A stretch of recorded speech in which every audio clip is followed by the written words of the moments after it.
আপনি কি জানেন নোবেল পুরস্কার বিজয়ী প্রথম ভারতীয় বিজ্ঞানী কে? ভারতের প্রথম নারী আইপিএস অফিসার কে ছিলেন? ভারতের জাতীয় পতাকার দৈর্ঘ্য ও প্রস্থের অনুপাত কত? ভারতের প্রথম মহিলা শিক্ষক কে ছিলেন? ভারতের সবচেয়ে ছোট রাজ্য কোনটি? এরকম অজানা কিছু প্রশ্নের উত্তর জানতে হলে স্কিপ না করে সম্পূর্ণ ভিডিওটা দেখুন। চলুন শুরু করা যাক। চ্যানেলে নতুন হলে চ্যানেলটিকে সাবস্ক্রাইব করে পাশে থাকা বেল আইকনটি প্রেস করুন এবং ভিডিওটি ভালো লাগলে অবশ্যই একটি লাইক করুন। শেষের প্রশ্নটি আপনাদের জন্য থাকছে, তাই অবশ্যই শেষ পর্যন্ত দেখবেন। আজকের প্রথম প্রশ্ন, নোবেল পুরস্কার বিজয়ী প্রথম ভারতীয় বিজ্ঞানী কে? Option A C V Raman, B Jagadish Chandra Bose, C Homi Bhabha, D Satyendranath Bose. সঠিক উত্তর option A C V Raman. Question 2, ভারতের জাতীয় খেলা কোনটি?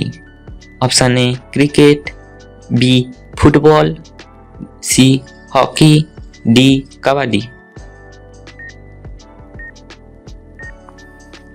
সঠিক উত্তর অপশান সি হকি। কোশ্চেন 3, ভারতের সবচেয়ে বড় রাজ্য এলাকা অনুযায়ী কোনটি?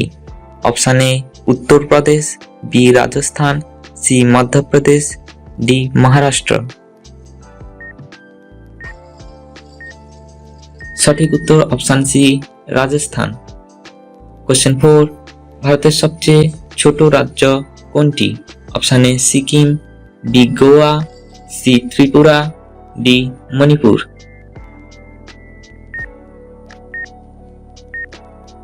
সঠিক উত্তর অপশান বি গোয়া।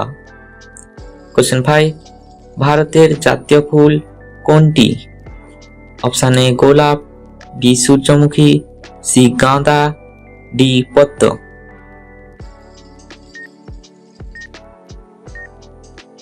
সঠিক উত্তর অপশান ডি পদ্ম।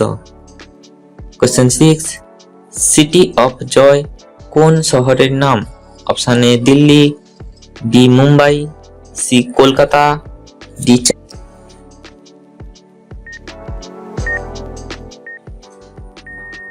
সঠিক উত্তর অপশান সি কলকাতা। কোশ্চেন 7, কোন শহরকে পিঙ্ক সিটি বলা হয়? Option A Jaipur, B Agra, C Udaipur, D Varanasi. সঠিক উত্তর অপশান এ জয়পুর। কোশ্চেন 8, ভারতের জাতীয় পতাকার দৈর্ঘ্য ও প্রস্থের অনুপাত কত?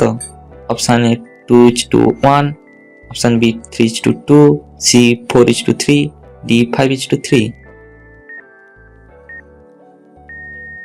সঠিক উত্তর অপশান বি 3:2। ভারতের প্রথম নারী আইপিএস অফিসার কে ছিলেন?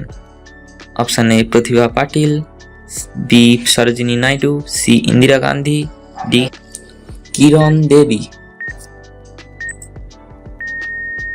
সঠিক উত্তর option D Kiran Devi. Question 10, ভারতের প্রথম মহিলা শিক্ষক কে ছিলেন?